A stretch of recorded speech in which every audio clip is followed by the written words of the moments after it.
Welcome to this explainer. Today we're diving into a, well, kinda harsh truth in the fitness world. You know the guy, maybe you actually are the guy, with an absolute elite calisthenics upper body, knocking out planches and muscle-ups, but hiding those chicken legs in sweatpants all year round. Calisthenics is famously all about incredible strengths, control, and balance, yet there's this massive epidemic of people acting like their lower half literally doesn't exist. Look, having a severe imbalance is a problem, and we're gonna fix it. Today, we are looking at the ultimate progression to build a seriously powerful lower body. I want you to mentally stand in front of a mirror right now, flex those legs, and be completely real with yourself. Are you genuinely happy with what you see? I mean, if you live in a hilly city, let's say San Francisco, and tackling the Lion Street steps makes you want to call an Uber halfway up, the harsh reality is it's not the stairs, it's your legs. If your very first instinct is to cover them up, it's absolutely time to change how you approach your lower body training. So here's our roadmap to curing the weak leg epidemic. First, building the foundation. Second, the recovery requirement. Third, advanced single leg mastery. And finally, breaking the plateau. All right, let's jump straight into section 1, building the foundation. Listen, if you skip the absolute basics, your calves and your squats, you're gonna end up looking like a bad Photoshop job. You know, a decent upper body, but zero lower half to support it. The biggest rookie mistake here? Rushing through the reps. You've seen people bouncing up and down like they're trying to set a world record for the fastest calf raises. But that bouncing completely destroys your balance and relies entirely on momentum, not muscle. The pro technique? You gotta slow it down. Stand tall, lift your heels as high as possible, and actually use those muscles. Wanna really feel it? Pause at the top for a few seconds before coming back down slowly. You can even elevate your toes on a step for a deeper stretch, or switch to a single leg raise if body weight gets too easy. Moving up from the calves, we hit squats, the undisputed absolute foundation of lower body strength. Now, if you're sitting at a desk for 10 hours a day, your hips are probably tighter than your calendar, which actually makes executing these 4 basic steps surprisingly tough. You want to stand with your feet shoulder-width apart, toes slightly turned out. Lower your hips until your thighs are at least parallel to the ground, or even lower if your mobility allows. Keep that chest proud, your core tight, and make sure your knees track right over your toes before driving back up through your heels. Okay, so the most crucial thing to watch out for is the ultimate squat flaw, your knees collapsing inward. If that's happening, your body is basically screaming, hey, we're weak. Caving knees are a massive warning sign of weak stabilizers, and you absolutely must keep them aligned. Now, if regular squats are getting too easy, but your form gets sloppy when you speed up, try holding a pause at the bottom for an extra second or two. You could also narrow your stance to shift more work onto your quads, or even turn them into jump squats for some raw, explosive power. Seriously, no excuses. If you have legs, you can squat. Moving right along to section 2, the recovery requirement.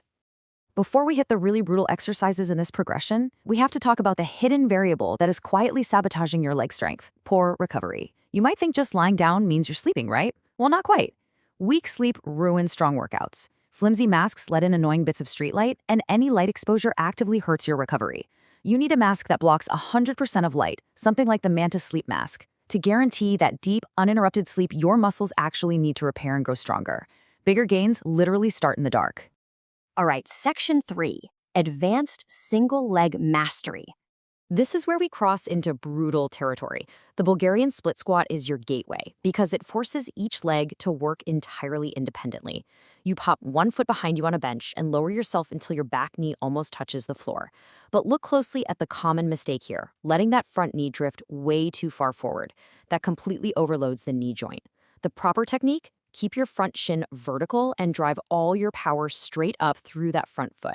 Keep it stable, keep the tension right in the muscles, and whatever you do, do not rush this. Time under tension is your best friend right now.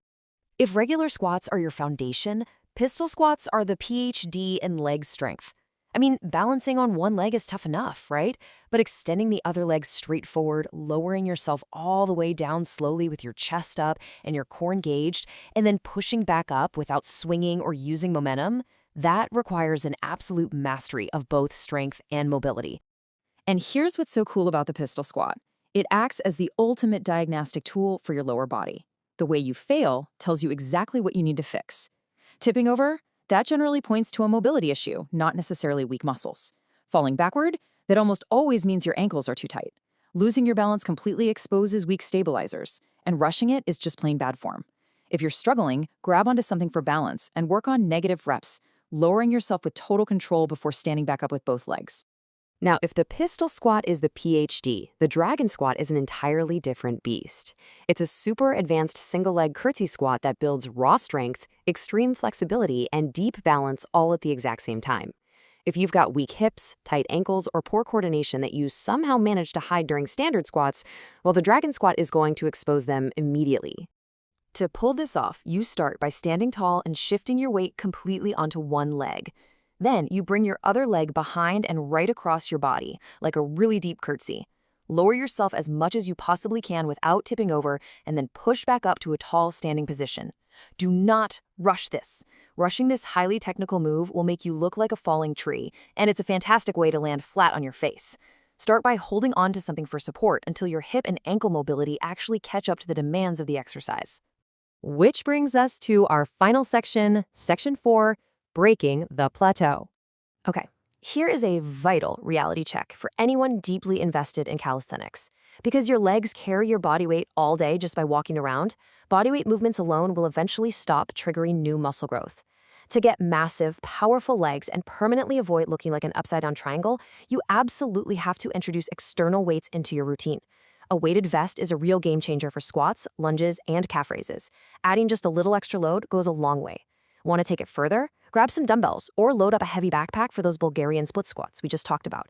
It makes them absolutely brutal, for sure, but highly effective. And honestly, most importantly, you need to incorporate deadlifts.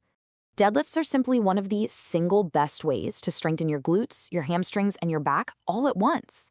If you're sitting there thinking, wait, deadlifts aren't for calisthenics athletes, remember this. Weights aren't the enemy, weak legs are. Weight training is just the natural, necessary evolution to make sure your calisthenics foundation remains strong, evenly developed, and deeply functional across your entire posterior chain.